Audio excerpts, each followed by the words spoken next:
नमस्कार दोस्तों, शुरू करें।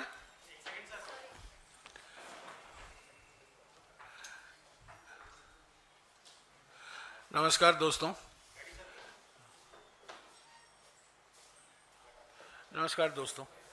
जैसा कि आपको खबर मिल चुकी है अभी तक, कल रामलीला मैदान में इंडिया ग्रुप की सभी सारे पार्टियां ने लोकतंत्र बचाओ रैली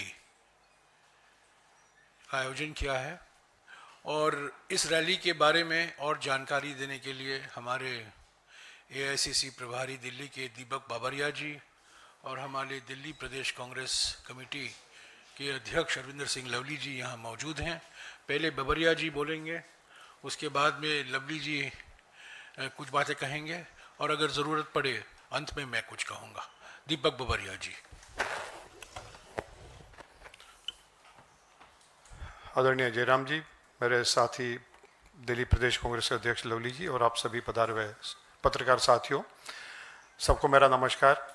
आज की प्रेस वार्ता का एजेंडा आपके सामने है कि कल हमारी जो रैली होने जा रही है इंडिया अलायंस की, जिसमें महत्वपूर्ण रूप से जो प्रकार से भारतीय जनता पार्टी ने पूरे देश में लोकतंत्र को विध्वंस करके रख दिया है, संविधान को विध्वंस करके रख दिया है, और जो प्रकार से लोगों को डराने धमकाने की और एजेंसियों का दुरुपयोग करने की कार्यवाही कर रहे हैं, जो प्रकार से देश में पूरा जो है हर सेक्शन के लोगों को, वो युवा हो, महिला हो, किसान हो, श्रमिक हो, सबको जो है प्रताड़ित कर रहे हैं। सबका जो है एक पिछले 10 साल में जो प्रकार से दुर्दशा करके छोड़ी है, और उसमें भी कोई अपना हक और अधिकार मांगता है, उसके लिए लोकतांत्रिक तरीके से कोई अपना हक और अधिकार मांगता है, उसके लिए लोकतांत्रिक तरीके से कुछ मूवमेंट करते हैं।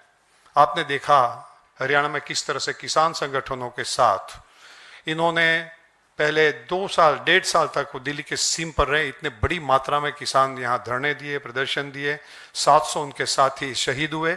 उसके बावजूद उनके साथ धोखाबाजी करके उसको खड़ा तो कर दिया, मगर उनके लिए जो प्रॉमिस किया था उसका अमल नहीं किया, धोखाबाजी किया, जुमलाबाजी किया। फिर से जब उन्होंने अपना हक और अधिकार मांगा तो पॉइंट ब्लैंक रेंज से, जो जनरल डायर ने भी कभी नहीं किया था, वो प्रकार से उनको गोली मार के उसका आंदोलन को तोड़ने की कोशिश की। जो दुश्मन देशों के आर्मी के साथ न करे, उसी प्रकार से उनको लोकतांत्रिक तरीके से अपना प्रदर्शन करने के लिए भी जो है हाईवे पर रोक दिया गया, तो उसके ऊपर जुल्म कर दिया गया। जो महिलाएं जो बलात्कार से पीड़ित थी, उसके उत्पीड़न से पीड़ित थी, जो धरना प्रदर्शन कर रही थी, उसने जब रक्षा मांगी तो उनकी रक्षा देने की वजह, जो उनके बलात्कारी थे, जो उसके लिए अपराधी थे, उन लोगों की रक्षा किया। ये देश में इतनी बड़ी बेरोजगारी, युवा मांग रहे थे कि उनको रोजगारी मिले, लोग सरकारी नौकरियों में भी रोजगारी मिले, इसके लिए प्रदर्शन किया, उसके पर इतना जम के लाठीचार्ज किया।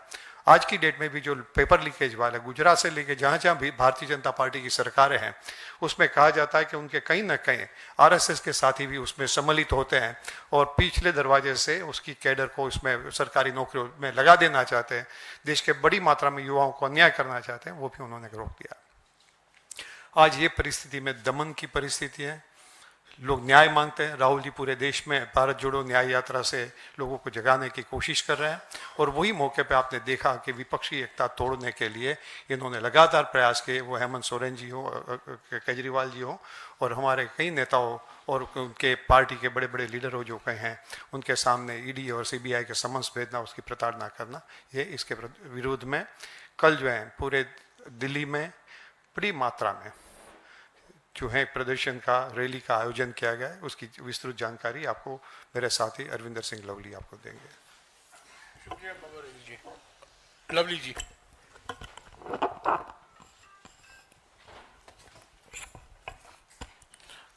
जयराम रमेश जी, दीपक बाबरिया साहब और दोस्तों, आप सब लोगों को विदित है कि कल 31 तारीख को रामलीला मैदान में इंडिया ब्लॉक ने, इंडिया गठबंधन ने जो है एक बड़ी रैली का आयोजन किया है। आज जिस तरीके से देश के अंदर लोकतंत्र के ऊपर प्रहार हो रहा है, विपक्ष की पार्टियों को तहस नहस करने का, दबाने का हर तरीके का हथकंडा अपनाया जा रहा है। दुर्भाग्य है कि चुनाव डिक्लेयर होने के बाद देश की सबसे बड़ी विपक्षी पार्टी के अकाउंट फ्रीज कर दिए जाते हैं। एजेंसीज का इस्तेमाल करके विपक्षी पार्टियों को तोड़ने फोड़ने का काम पूरे देश भर के अंदर जो है वो चालू है। लगातार लोकतंत्र के अंदर प्रहार हो रहा है और जिस लोकतंत्र को बचाने के लिए, जिस लोकतंत्र की देश में बहाली के लिए कांग्रेस पार्टी का गठन हुआ था, और हमको ये कहने में कोई शक और शुबा भी नहीं है कि अगर सबसे पहले दोबारा से इस देश के लोकतंत्र को बचाने की लड़ाई किसी ने शुरू की तो हमारे नेता राहुल गांधी ने पूरे देश भर में शुरू करी। आज उसकी गर्मी जो है वो देश का हर विपक्षी दल महसूस कर रहा है और इस लड़ाई के अंदर आज ना केवल देश के विपक्षी दल, और मैं समझता हूं कि ये 2024 का जो चुनाव है ये केवल और केवल अपने घर के ड्राइंग रूम में लोगों से भी अपील करना चाहूंगा, डिस्कशन का चुनाव नहीं है, ये चुनाव इस देश के भविष्य को लेके है। इसलिए जो है कल दिल्ली की रामलीला मैदान की रैली का आयोजन हमने किया है कि लोकतंत्र बचाने के लड़ाई, इसीलिए इस रैली का नाम भी जो है वो लोकतंत्र बचाओ हमने रखा है। इस रैली को इसलिए रखा है कि आप चुनाव डिक्लेयर होने के बाद चुने हुए मुख्यमंत्रियों को, आपकी टाइमिंग देखिए, आप चुनाव डिक्लेयर होता है तो आप चुने हुए मुख्यमंत्री को गिरफ्तार करते हैं, चाहे वो झारखंड में हेमंत सोरेन हो, चाहे वो दिल्ली के अंदर अरविंद केजरीवाल हो। तमाम हथकंडे आप जो है विपक्ष के लोगों को, ताकि उनके लिए लेवल प्लेइंग फील्ड जो है चुनाव में उपलब्ध ना हो। आपका केवल और केवल फोकस जो है वो पूरी की पूरी सरकारी मशीनरी का ओपोजिशन को डिस्टर्ब करने में, डेमोक्रेसी को, डेमोक्रेटिक वैल्यूज को डिस्टर्ब करने में, लोकतंत्र की हत्या के लिए जो है आप इस तरीके के कुठाराघात लगातार एक के बाद एक विपक्षी दलों पे कर रहे हो, उसके खिलाफ इस रैली का आयोजन किया है। इस रैली में इंडिया ब्लॉक के तमाम सीनियर लोग को इसको संबोधित करेंगे ही। जयराम रमेश जी अभी डिटेल में भी बताएंगे कौन लोग हिस्सा ले रहे हैं, लेकिन इसमें बड़ी संख्या के अंदर जो है वो दिल्ली के लोगों की भागीदारी, कांग्रेस के कार्यकर्ताओं की भागीदारी और ऐतिहासिक रैली के रूप में जो है ये रामलीला मैदान में होगी, जिसको तमाम इंडिया गठबंधन के लीडर्स जो है वो इसको संबोधित करेंगे। और मैं समझता हूं कि इस रैली के बाद एक संदेश जाएगा कि लोकतंत्र के खिलाफ लड़ने के लिए तमाम विपक्षी पार्टियां एकजुटता के साथ जो है इस सरकार का जो है मुकाबला करेंगी। अभी मैं सर से चर्चा कर रहा था तो मैं कह रहा था कि भारतीय जनता पार्टी का अब मोटो केवल ये रह गया है कि पार्टी में चंदा, व्यापारियों को धंधा और ईडी का फंदा।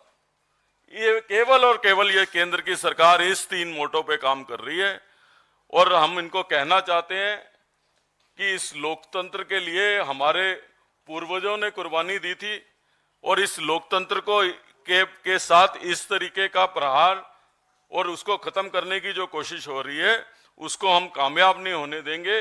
और कल ये पहली गुहार होगी, कल ये पहला आम जनमानस का जो है वो प्रहार होगा इस सरकार के ऊपर, तो हम इनके मंसूबों को कामयाब नहीं होने देंगे। धन्यवाद। शुक्रिया बाबरिया जी और लवली जी। मैं कल की रैली के बारे में और कुछ जानकारी आपको देना चाहता हूं। कल की रैली व्यक्ति केंद्रित रैली नहीं है। कल इसीलिए नाम रखा गया है लोकतंत्र बचाओ रैली। मुद्दा है लोकतंत्र को बचाना, मुद्दा है संविधान को बचाना।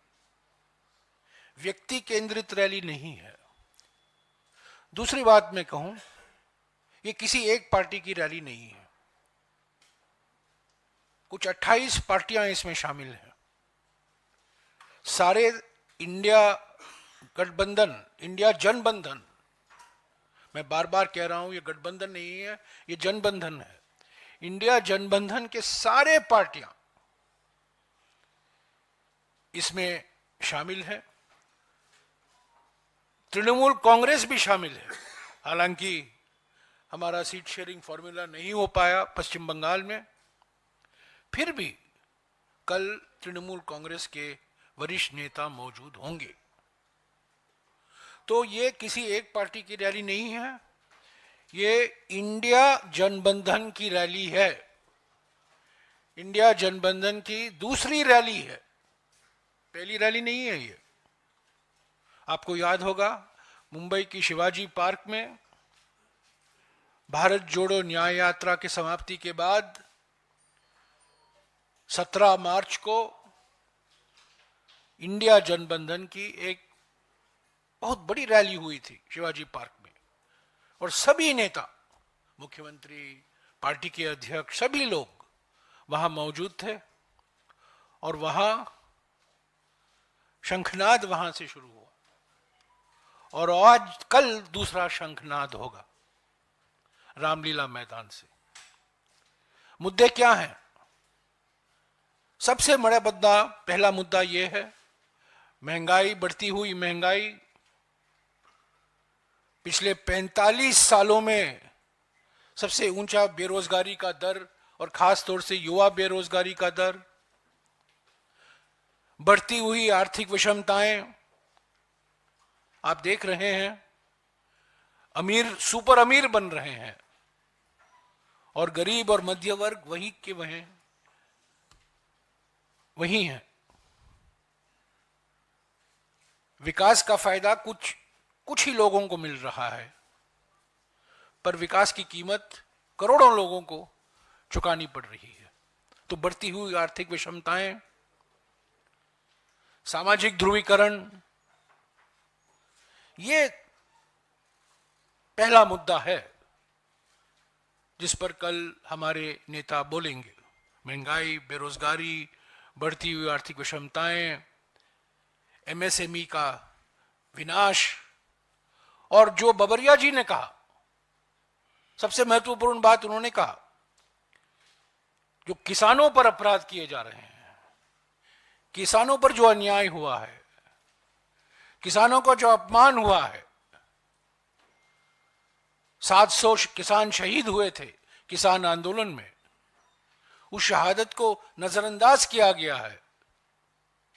चंदादाताओं का सम्मान हो रहा है, पर अन्नदाताओं का अपमान हो रहा है।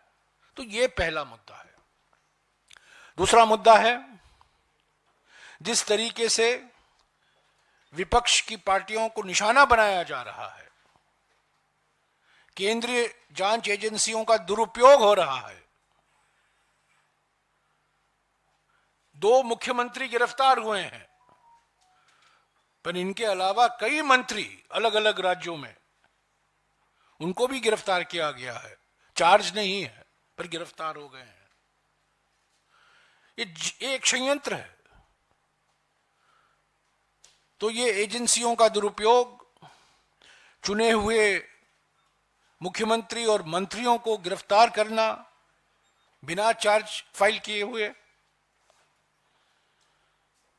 ये बिल्कुल एक मानसिकता दर्शाता है कि प्रधानमंत्री चाहते हैं कि सारे विपक्ष पार्टियां अपंग हो जाएं, आर्थिक रूप से, राजनीतिक रूप से अपंग हो जाएं, ताकि वो चुनाव लड़ने की स्थिति में न हो। तीसरा मुद्दा है हमारे देश का सबसे बड़ा घोटाला, पिछले 75 वर्षों में से सबसे बड़ा घोटाला हुआ है इलेक्ट्रल बॉन्ड को लेकर।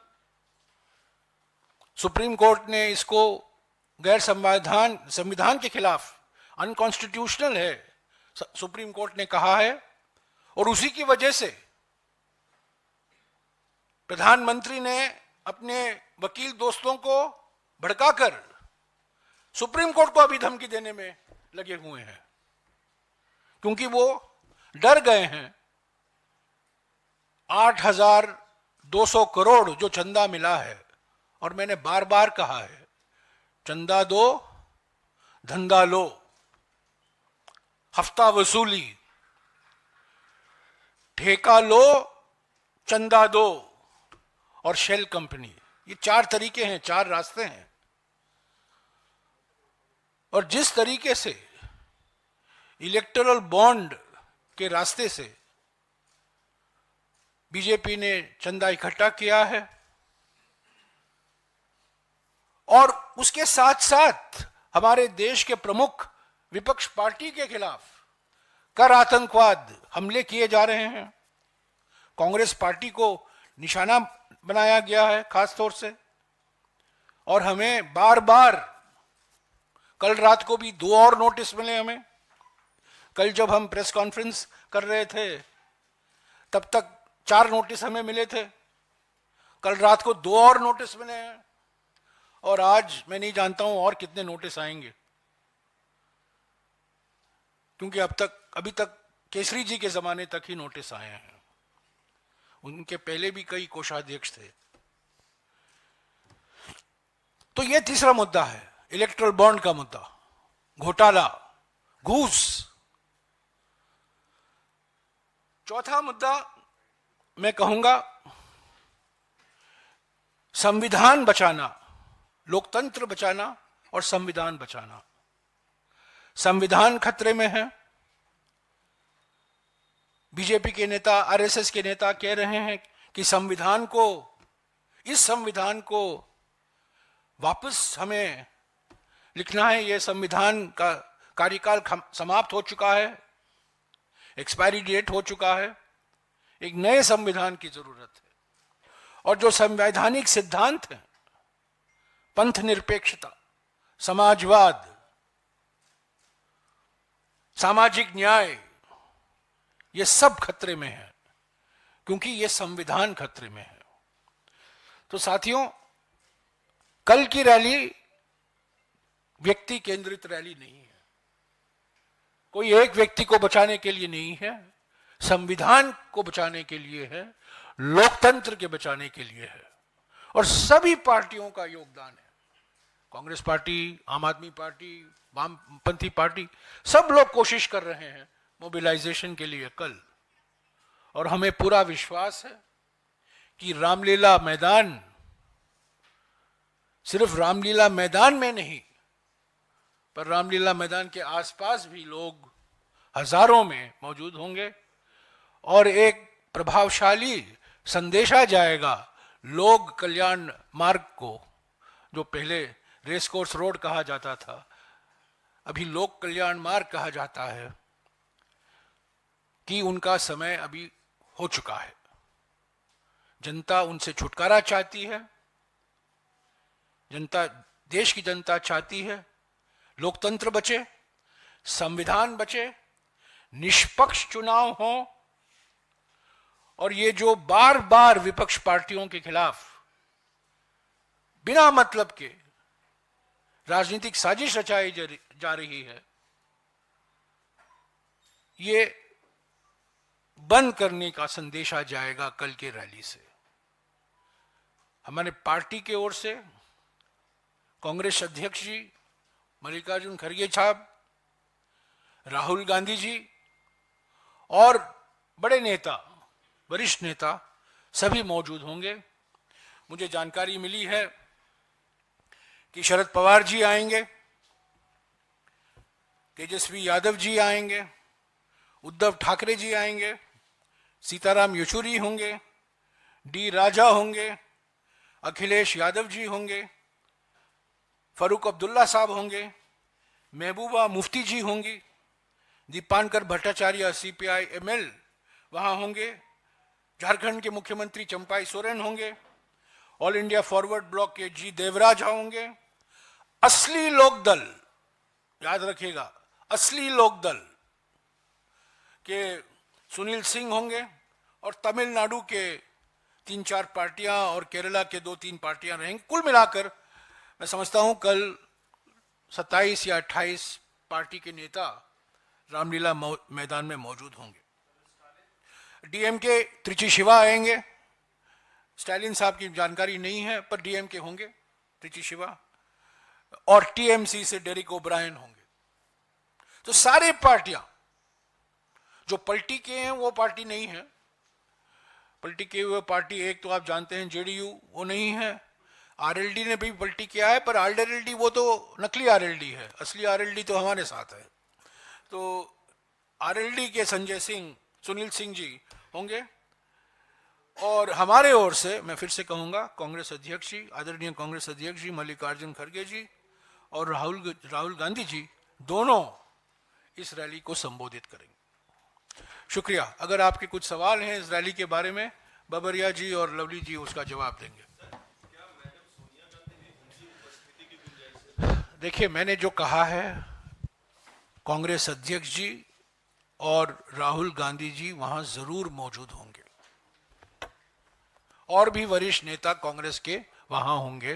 पर जो मैं कह रहा हूं आपको, हमारे कांग्रेस अध्यक्ष और हमारे पूर्व कांग्रेस अध्यक्ष भी मौजूद होंगे। हो सकता है सोनिया जी भी वहां रहें, पर इन दोनों का बात मैं आपको गारंटी दे रहा हूं कि वो कल हो रहा है।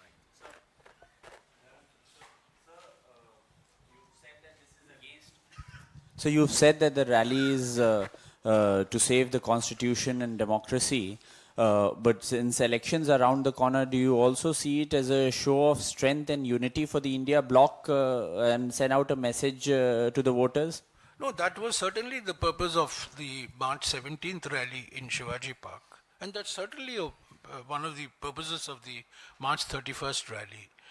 We want to show a sense of solidarity and a sense of unity and a sense of collective purpose on these issues that I have mentioned. Number one, the most important issue, price rise, unemployment, worsening economic inequality.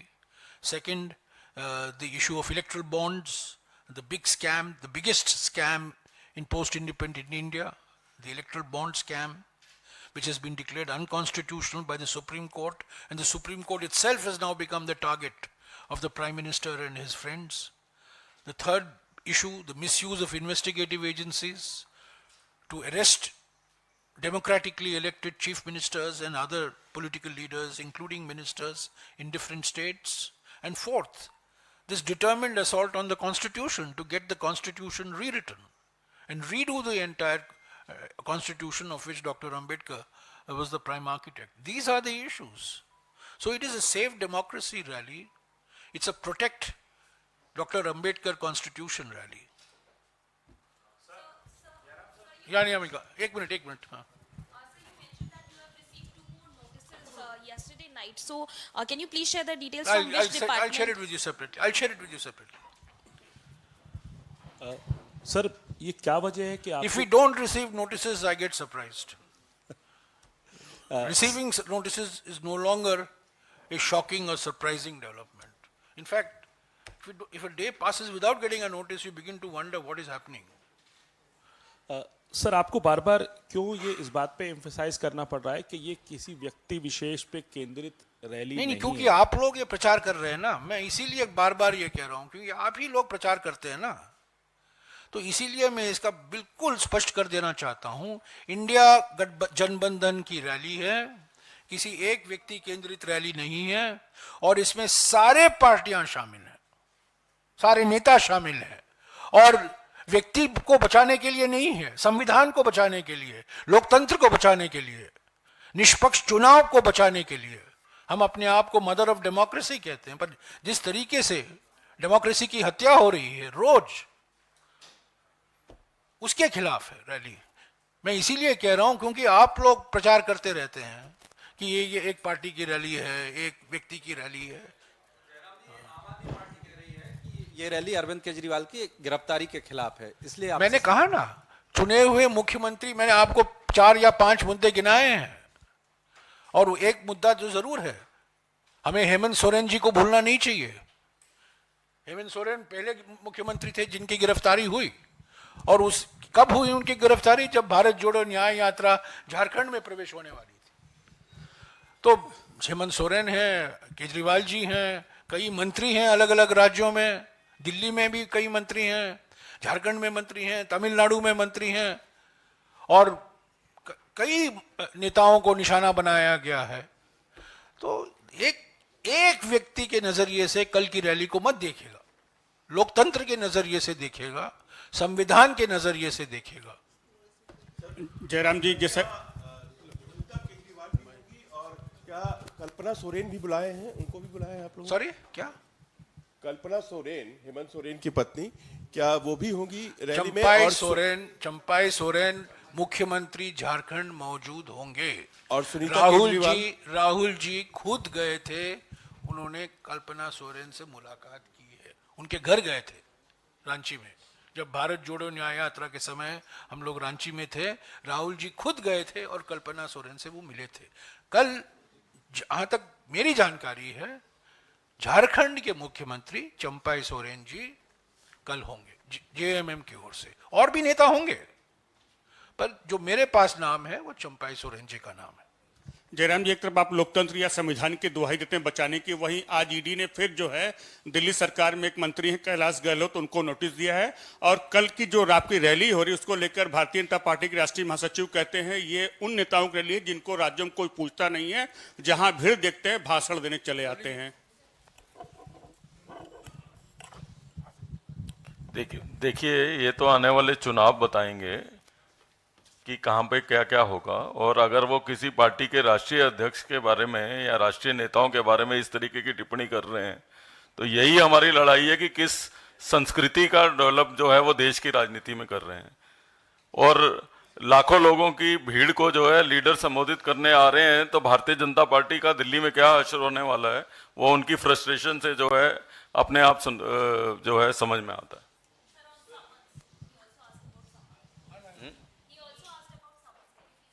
Summons have been become a fashion in this government. Like sir has said कि जिस दिन जो है कांग्रेस को notice ना आए, उस दिन जो है हम परेशान हो जाते हैं कि क्यों नहीं नोटिस आया। ऐसे ही जो है जब तक ये समन ना भेज तब तक इनका खाना हजम नहीं होता। इनको लगता है आज ये ढूंढते हैं पूरा दिन कि कल किसको समन भेजना है। तो it has become a fashion for this government.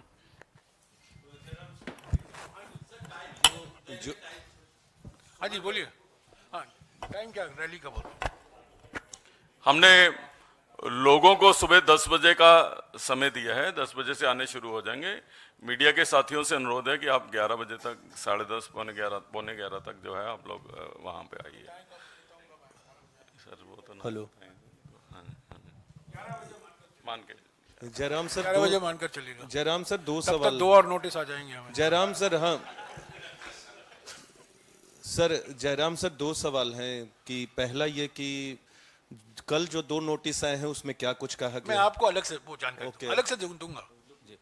Sir एक सवाल है कि कल इंडिया ब्लॉक की इतनी बड़ी रैली होने से पहले सर बिहार में जो पूर्णिया सीट है वो उस पे आरजेडी ने कैंडिडेट ये उतारा। दिल्ली के बारे में, कल की रैली के बारे में है।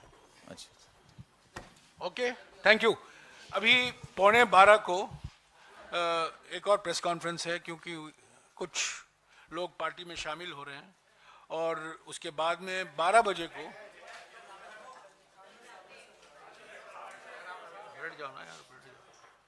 और उसके बाद में 12 बजे पवन खेरा का एक प्रेस कॉन्फ्रेंस है। आज थोड़ा बिजी डे है।